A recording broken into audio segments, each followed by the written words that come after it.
Well, I'm working in the shop today, and I was working on this little Kubota engine, and I thought, well, gee, this would probably be a good engine to film, put on YouTube, and make some content out of it. So I started putting it together without filming, and I'll grab the camera here and kind of go over it and show you what I've done and kind of do a little recap on it. Yeah, so here we go. Here it is. It's a little D1105 engine. The rest of the pieces are over here. My shop is an absolute disaster, so you're going to have to kind of excuse that.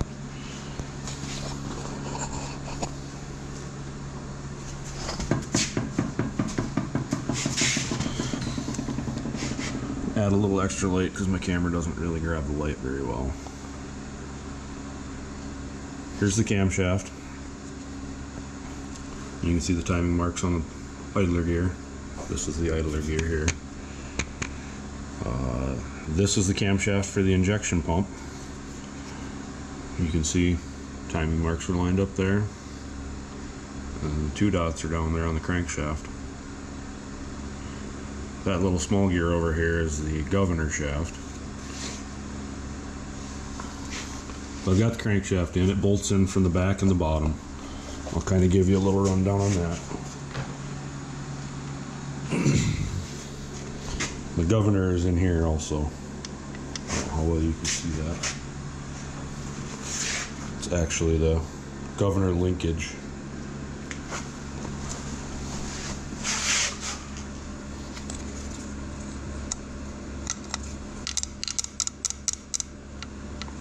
There's some adjustment for that. I don't know exactly how to do it. I'm going to figure it out, and I'll probably take you guys with me. The crankshaft on this thing is held in by these 2 bolts. That holds these 2 mains in. The front main bearing is just a round bearing. It's like a cam bearing, basically. And then the back is actually the thrust. It's held in by all these little bolts. And this rear seal cover is what holds it. It's pretty simple. So the story was, I got this from a friend. It was supposed to have a bent rod.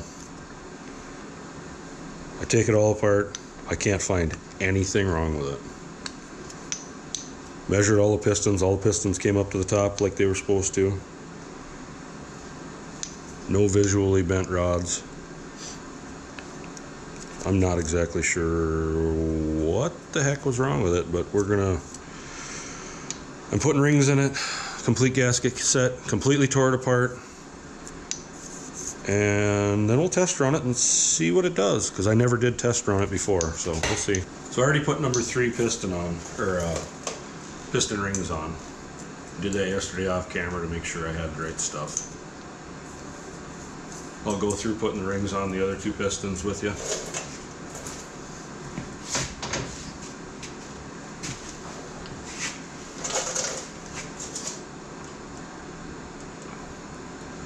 Pretty easy to do, actually. You've got to be somewhat careful.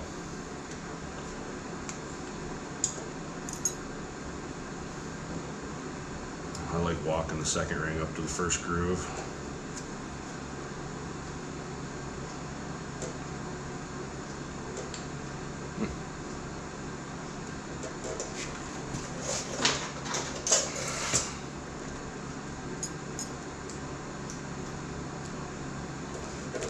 You do want to be careful not to gouge up these ring grooves. That is a big deal. Once I got it in the top ring groove, just pop it off. Oil ring on these has an actual compression spring for an expander.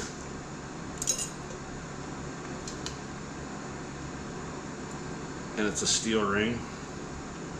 So while you do have to be careful, they do flex a little bit.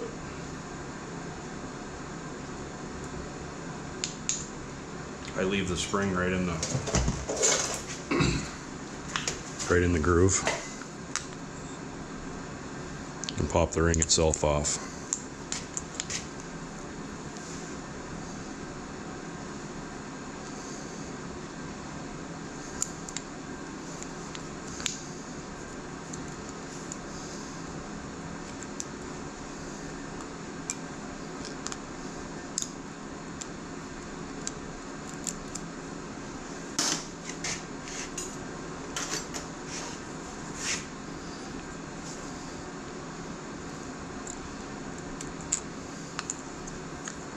Then on the parting line of the actual spring, there's a piece of cable or wire or whatever it is that goes inside of them. You just pull it apart a little bit and the spring comes right off. I don't know if you can see in that ring groove, the top one, there's a bit of carbon buildup. All I'm going to do is very carefully with my pick and run it along the top surface, being very careful not to screw it up. It is a very sensitive surface and it makes a huge difference if it's destroyed. We wreck the ring lands. We pretty much don't have an engine that's going to be worth running, because the rings won't seal and the combustion will just go right into the oil pan, which is right where we don't want it.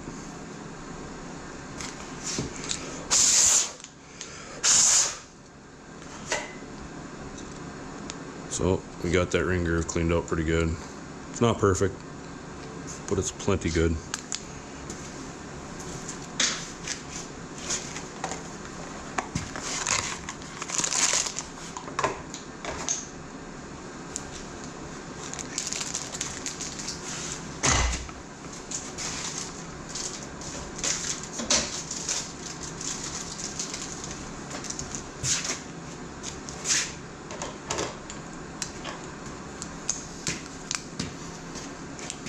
So we'll take the oil ring, we'll pop the spring out of it again,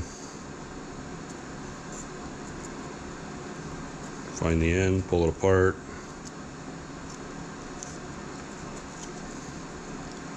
put it on the piston and push it back together.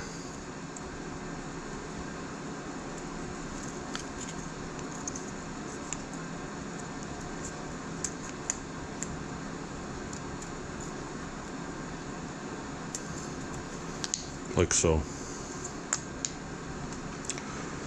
Then we'll look at the rings. I don't know if you can see that or not. There's writing on it. You always put the writing, either writing or a dot goes up on the ring. And carefully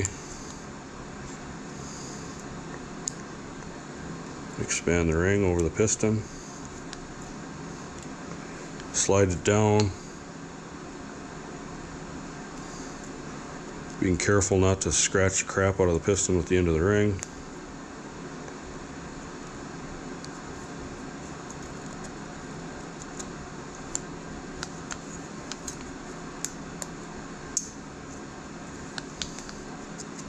Pop it in there, make sure it moves freely. Moving freely is very important. Then the last two rings, that's the second ring. This is what's called a Napier ring. I don't know if you can see that cut out on the bottom there. Napier, a tapered hook. That's actually to scrape the oil off the cylinder wall.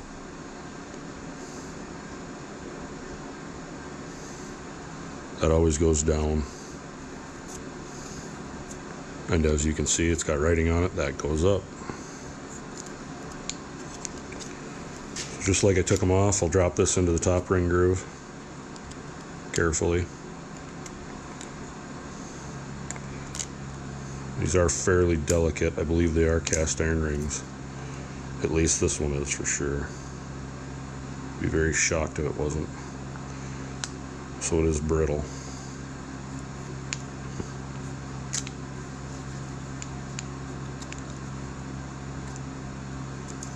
Just drop it in there like so, make sure it moves freely in there.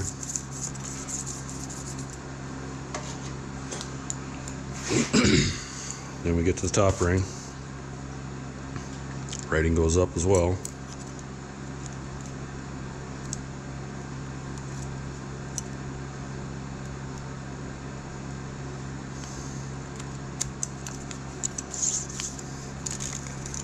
I like to drop the ends of the rings down and move it around. Make sure it goes all the way around. That way it also cleans out any crap that I missed.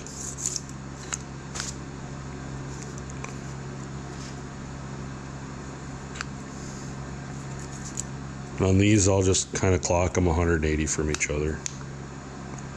Doesn't really matter. The cylinder's honed properly, the rings spin around the whole time the engine's running anyway. So they'll never stay where you put them anyhow. So that's how it's done. I'll do the third one off camera and then we'll put them in. Alright, well, we're ready to start putting this together.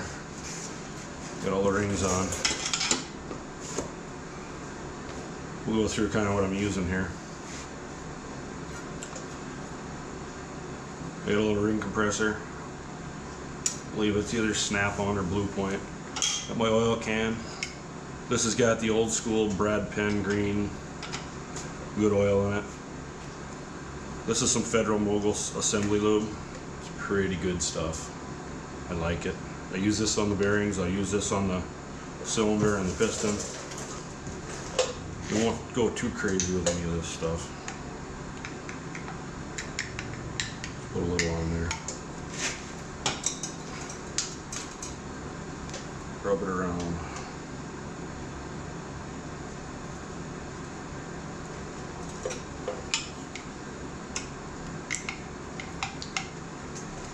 Doesn't need to be tons and bunches. Just enough to give it a little slickery.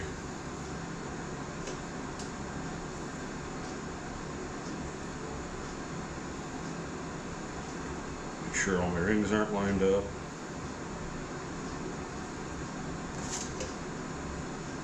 And I don't know if you can tell on camera or not, but this is some super gooey stuff. It's good stuff.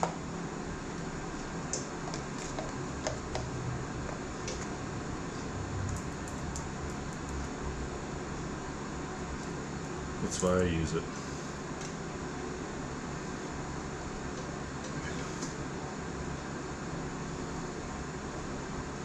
I've got my piston marked how it came out.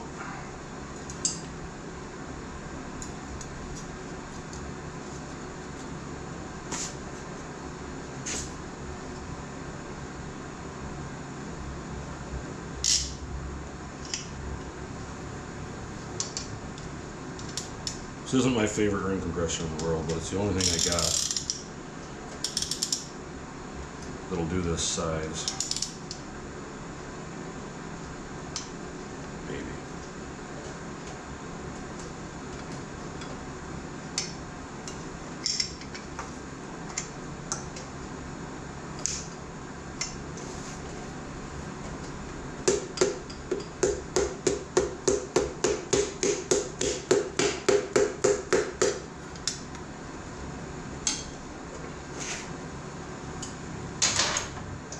Myself a little workbench over here. So I got my hand on the bottom guiding this thing in here.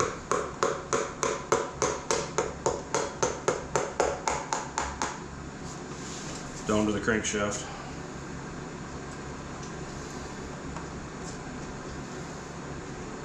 I'm reusing the bearings because they all look like they were put in yesterday. Probably get some flack for that, but I've reused hundreds of bearings. As long as they don't look like they've had a bunch of sand run through them, they're just fine.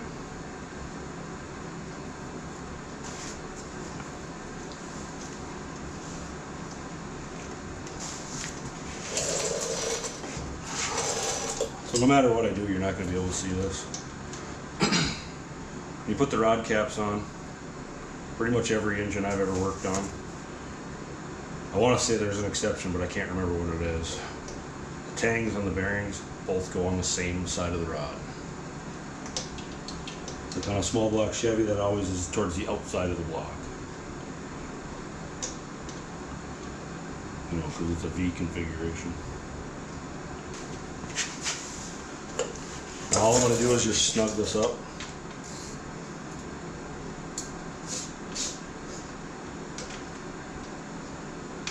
Barely snug.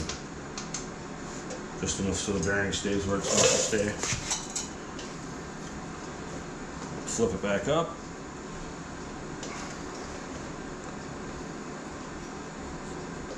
Spins good. Spin it to the next one.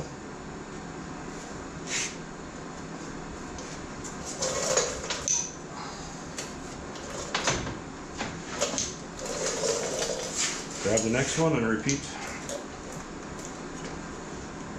the last process.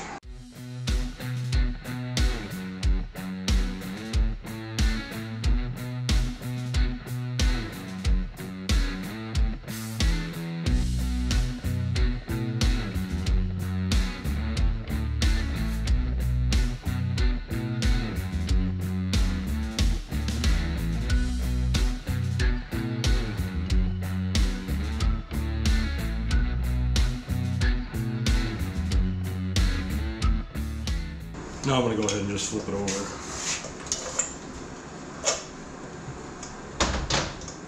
So we'll just go ahead and torque this one when I put it on. Torque all three of them.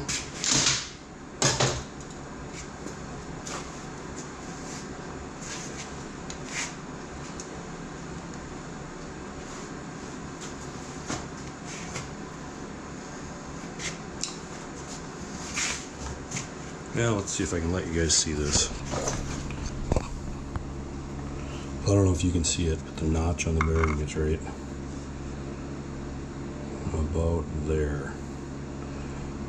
And the notch on this bearing is right about there. So we want them to be on the same side. See, they won't actually line up with each other. So they still do their job.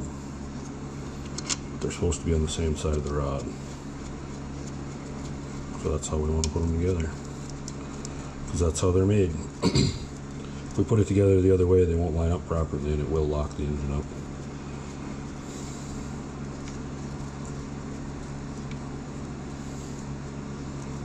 In case you didn't know that. Okay, the torque spec on these is 30 to 34 foot-pounds. So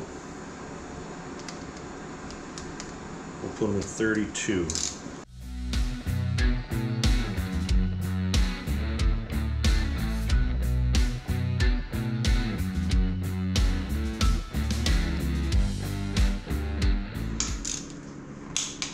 And I know somebody's probably going to give me flack about using an extension with a torque wrench and say that I lose torque through the extension.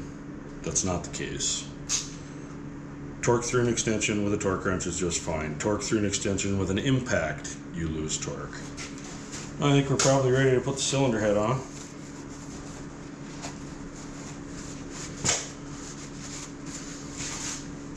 But before we do that, we got to put the lifters in, which I have stored away in this nice little camshaft or valve train organizer. Front, all in order.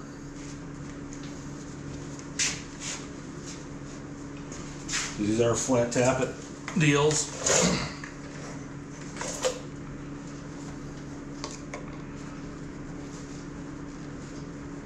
These have not gone in my parts washer. So what I will do, just wipe them off. There's no way to put these in the parts washer without mixing them up unless I did them one by one, and that's just tedious.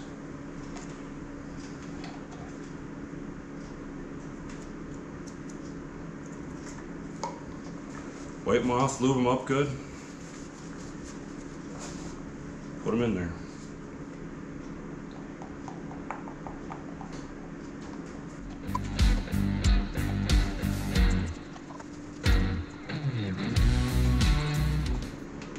This is kind of one of those deals where you can't have too much lube on these.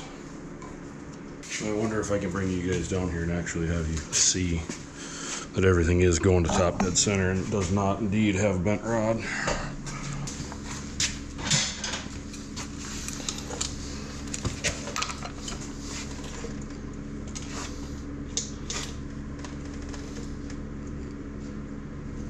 I don't know if you can see that or not, but it is proud of the deck surface. We'll grab a feeler gauge and we'll actually measure it.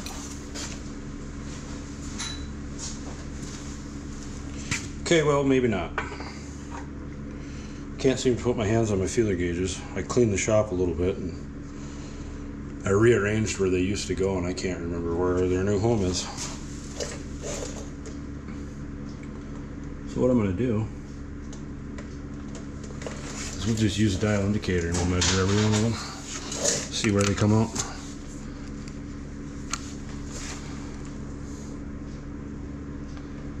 We'll set it at 0 on the deck and see how far it comes out before it stops.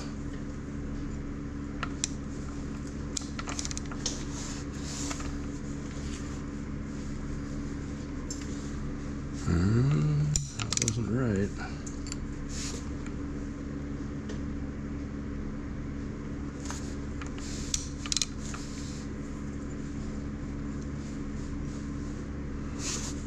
Looks like about 22 thousandths on that one.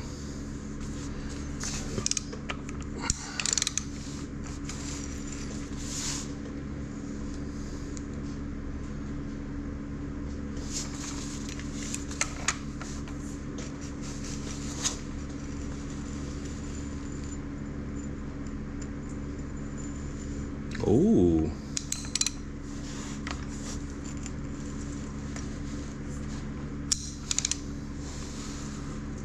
That one is way more proud. That's about 32 thousandths. Maybe we do have a bent rod.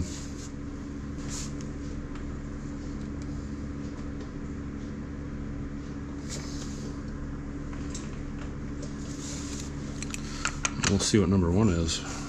We may well have a number 3 rod that is just bent and I can't see it.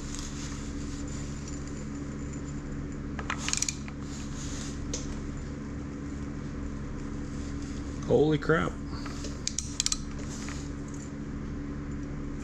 That one comes out about 45 thousandths.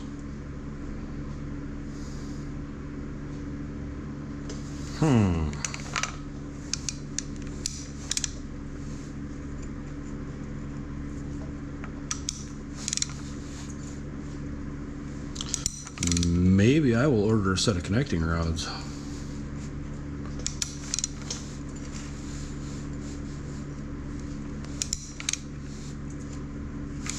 Because there's a huge difference there.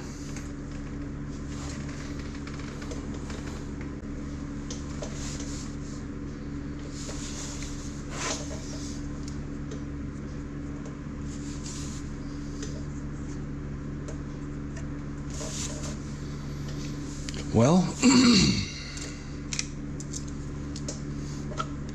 that kind of puts a cramp in my style.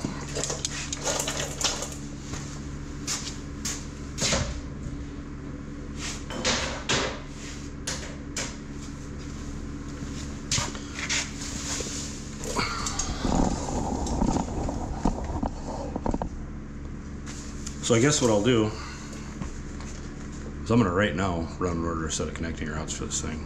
I'm not even going to mess around with it. This is not a job I want to do twice.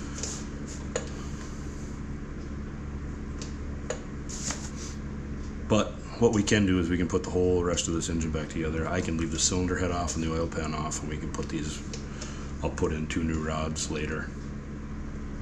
But we can get the whole front of it back together and get the injection pump on it, get the throttle linkage on it, figure out how to adjust the governor, and wait for some connecting rods to show up.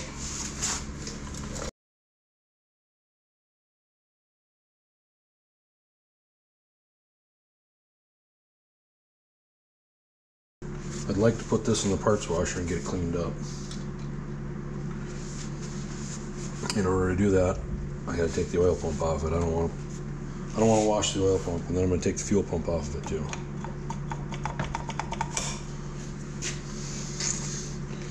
I'm going to get my impact driver. We'll see if we can't get that apart.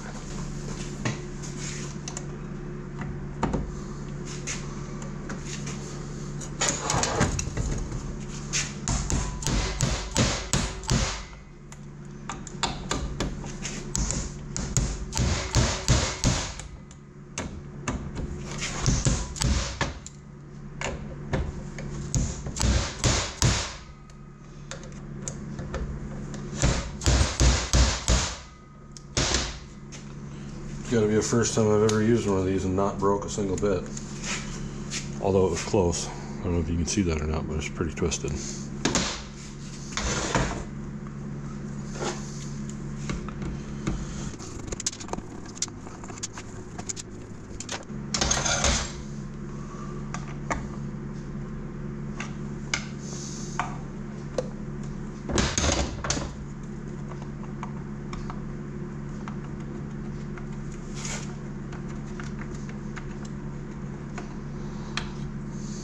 Stubborn little fella.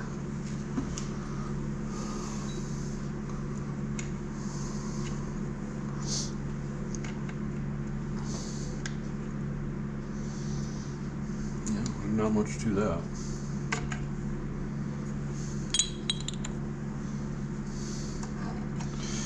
A lot of people are going to say, oh, you got to mark that how it came out. Well,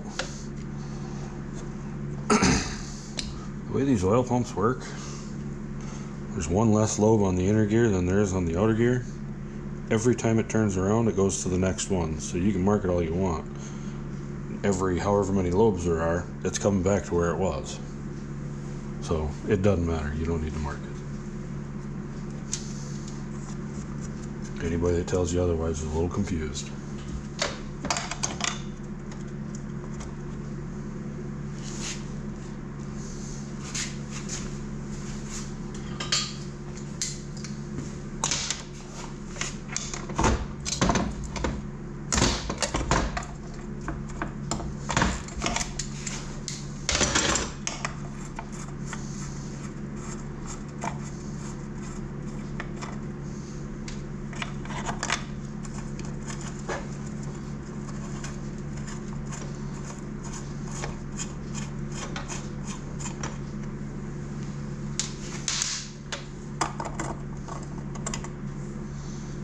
Cute little feller.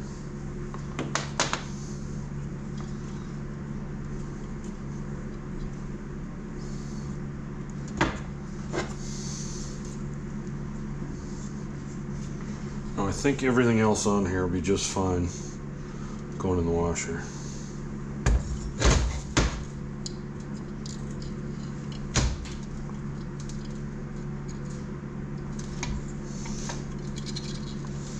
That doesn't want to come off, and I'm not taking the adjustment apart on it, so in the washer it goes.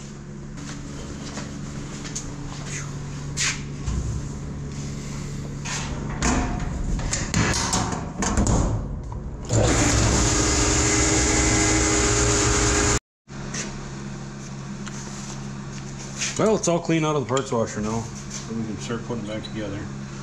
I've cleaned up the pump itself. Well, it doesn't matter which way it's clocked like this. It is a good idea to make sure they stay in the correct orientation this way. I'm going to add a little oil.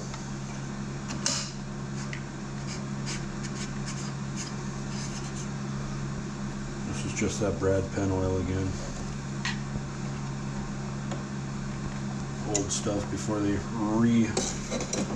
reformulated it again.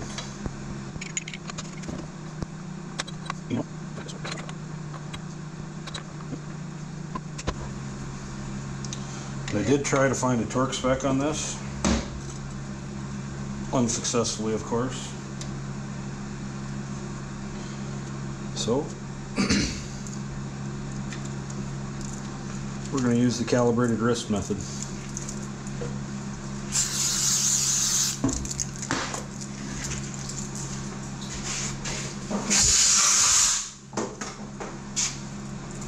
Clean those guys off. We'll put a dab of oil on each one. Maybe some of them get a little more than a dab, but that's alright.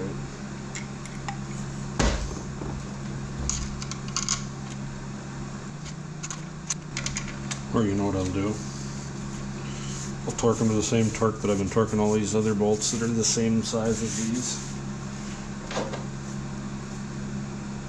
which I believe is 96 inch-pounds. Do it by just doing this.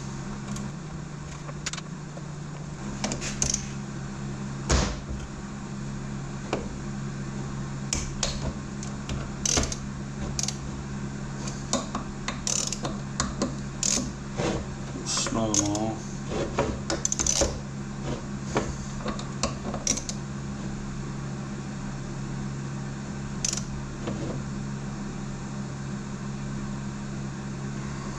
That seems too tight to me.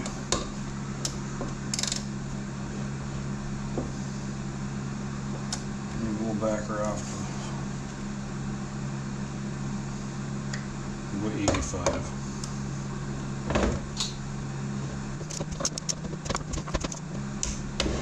that a lot better.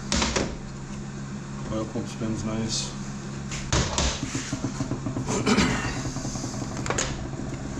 Now the original gasket that came with this thing is a steel gasket that's got a Viton coating on it. And the aftermarket gasket that I ordered, or the gasket kit, comes with a phony paper one.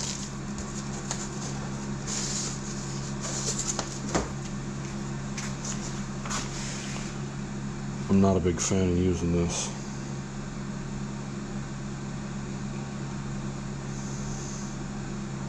I'm unsure what I want to do here.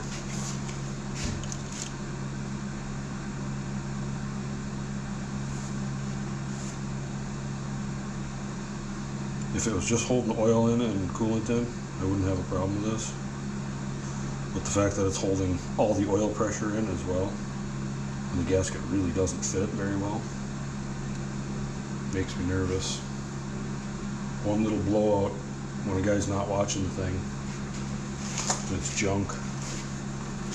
Worst case with the original gasket, if I reuse it, it might seep. Might. I highly doubt it. So I think that's what I'm going to do.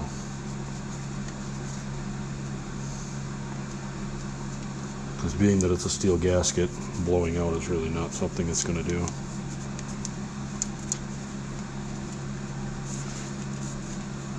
Like I said, worst case scenario, it'll seep a little bit. And if it does, we'll go right to Kubota and just get the original gasket.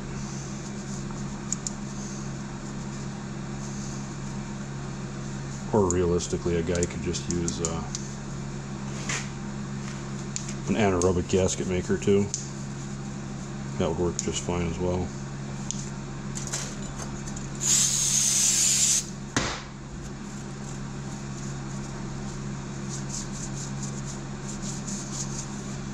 I'm going to wipe this off, make sure all the dirt's off of it. Any other contaminants. I think that's plenty good. This fella right here, it's a cam ring for the oil, or for the fuel pump.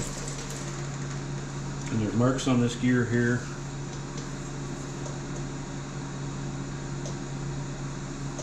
As well as marks on this stamped piece here.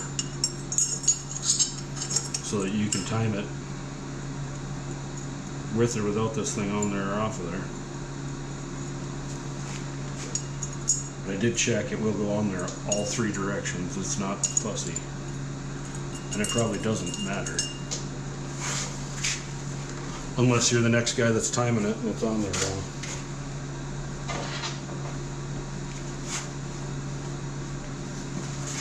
And if you time it wrong, it's going to definitely matter to you because you're going to be crabby when it's wrong.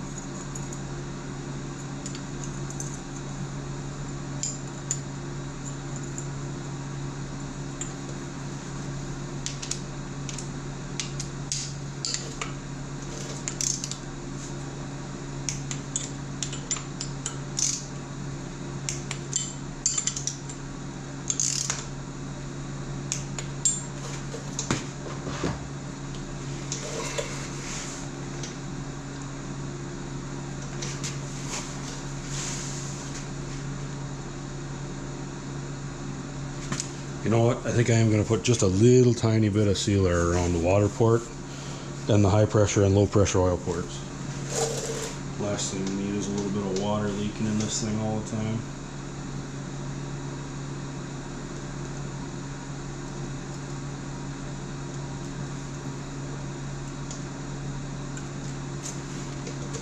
Okay, what I'm using here is just a Permatex #2 gasket maker. Just a real light skim of it on everything.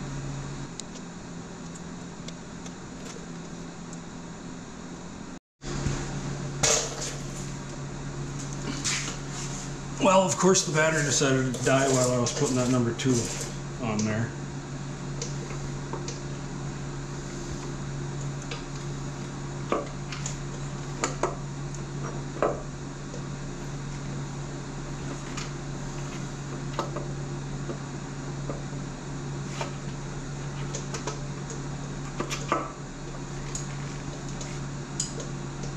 So I didn't get to show you the whole thing there.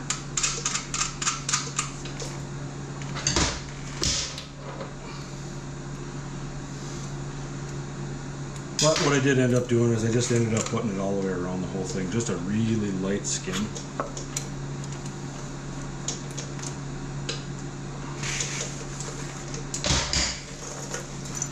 And all these bolts hold this cover on.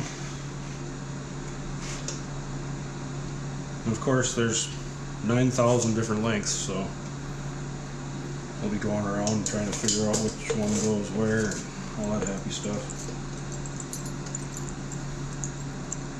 Now the two uber long ones go here.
Alright, with that front cover all on there, now it's time for the crank pulley. This is a weighted crank pulley for engine balancing. You can see right there at the tip of my thumb there's a little dot. That's to time it with the crankshaft. And if you look on the crankshaft, right there, I don't know if you can see it or not, but there's a little dot. We're going to line those two dots up.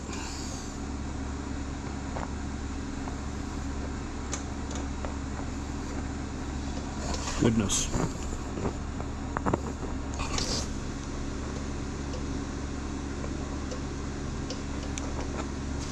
Somehow.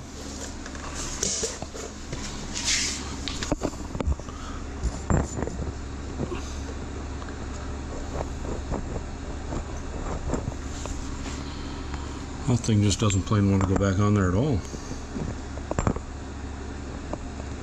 Oh, there it went. So we got the two dots lined up, one there, one there. And there's no sealer or anything needed on this bolt. I think I probably will put a drop of Loctite on it just for good measure.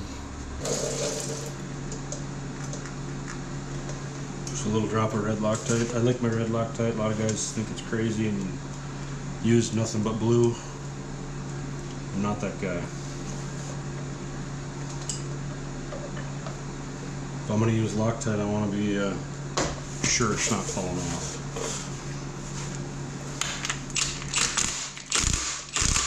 Torqued. Now we put the fuel pump on, we'll use the new gasket. Just a paper gasket there, it's not a big deal.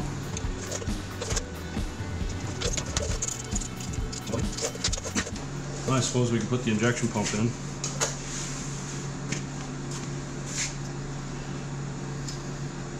Well, the injection pump uses a combination of a gasket and shim deal. That's actually not for that. It's for the throttle linkage. So the different thicknesses and the amount of shims actually controls the injection timing on this. So all we're doing is replacing exactly what we took out of it to make it so it's the same as what it was. And you can see this one's got no holes in it, that one's got 2 holes in it, this one's got 1 hole in it. I would assume that is for measuring thickness. That's how they mark them for thickness, if I had to guess.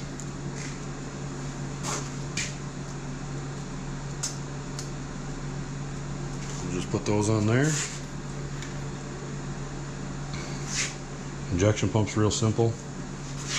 Got to make sure this lines up with this slot to go down in there.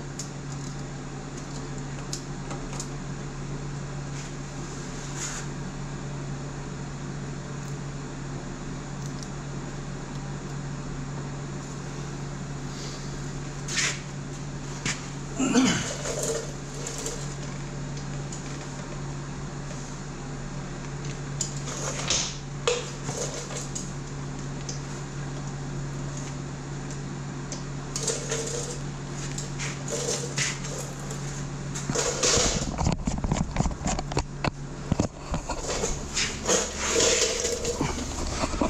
down inside of here you can see where that pin is. That's not where it's supposed to be.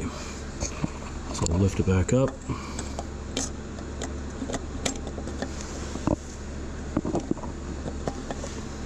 If I can, with the camera in my hand. Yep, got it to drop in where it's supposed to be. So we're good there.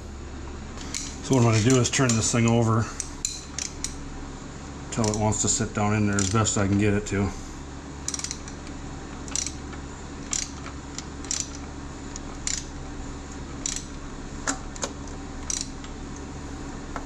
Which seems to be about there.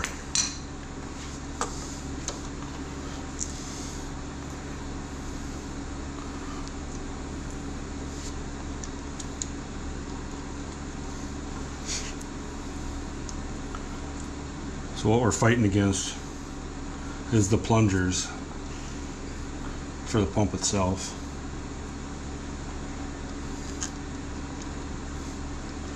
So basically we got to compress one or two of the plungers, one probably dang near completely and one partially.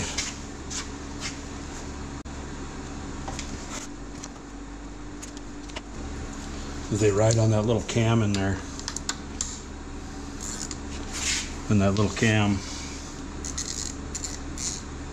is actually what actuates the pump and injects the fuel. Just really gently snugging that thing on there.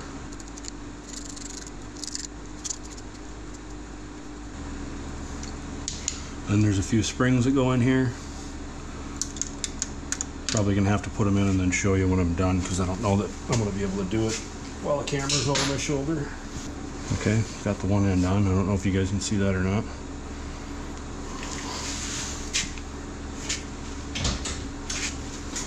There's just a little anchor pin back here for it.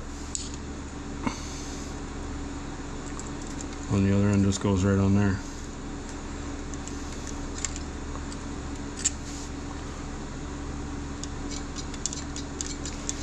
And that's basically the throttle, which is actuated by this.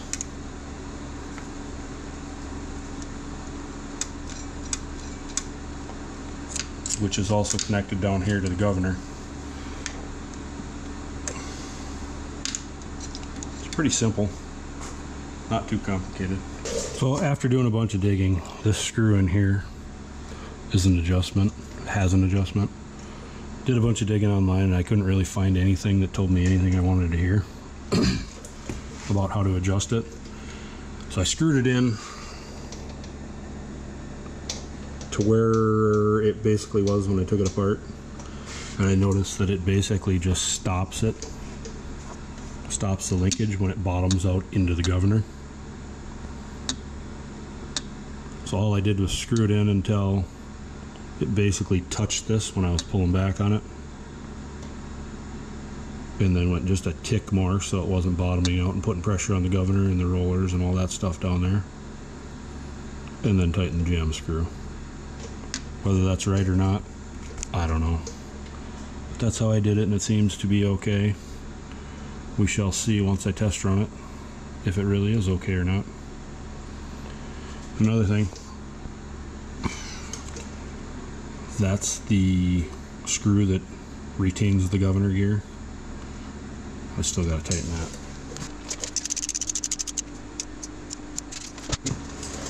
We've got this guy, which is an oil galley plug right here. Another oil galley plug right here that I haven't put in yet.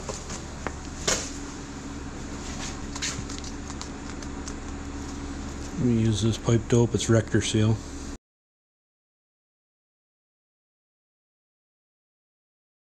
I'm going to come back over here to the throttle linkage. That's what that other metal gasket was for. That, I believe, is the kill. Could be wrong there.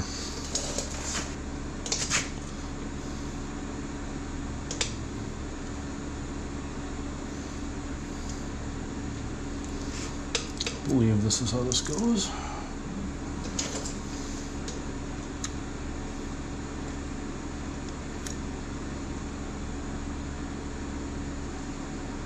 Yep.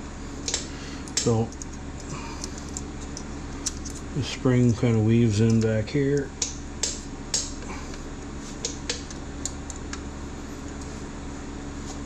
And goes on here.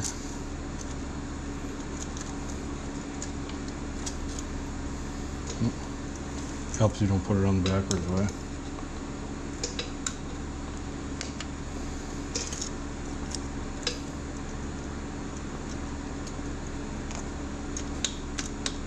Yeah, that'll work way better.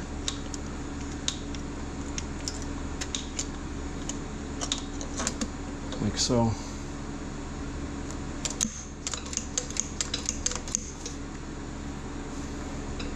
And then I do have the arm for that. I just got to put it back on there.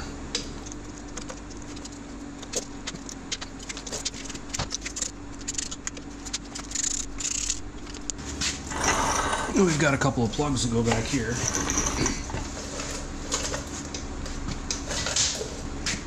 This one here.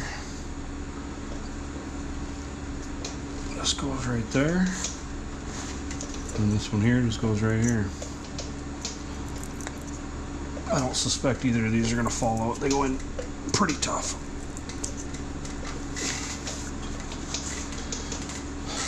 It is odd that this doesn't have any kind of retainer on it, though. You'd think it would have something going across it. Whatever. And this is the fuel shutoff solenoid. Goes right there. It's all full of goop, so I gotta clean that off good. Well, sometimes you just gotta admit that you did something stupid. And, well, this is one of those times. I'll throw some pictures somewhere in here that illustrate what I did and why it was wrong and what happened. In the meantime, I'm gonna do it again with a little different method and see if I can't show you what it really is.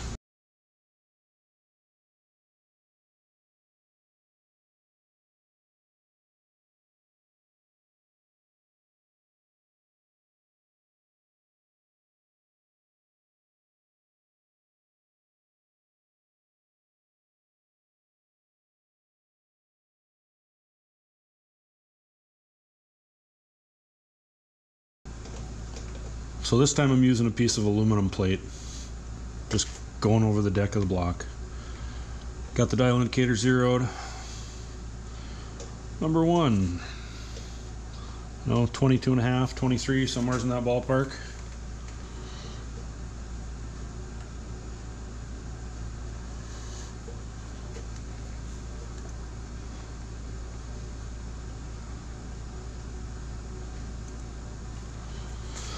Number 2, 24 and a half, 25, somewhere's in there. And number 3,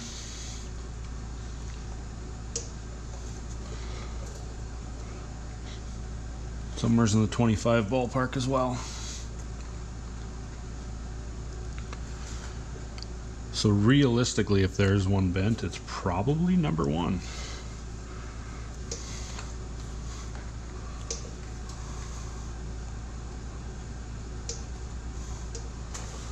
But it's only bent by about 0.03. I'll probably wait and see what the new rods are that I get. I'll pop out number 1 and put one of them in that spot and see what, if anything, it changes.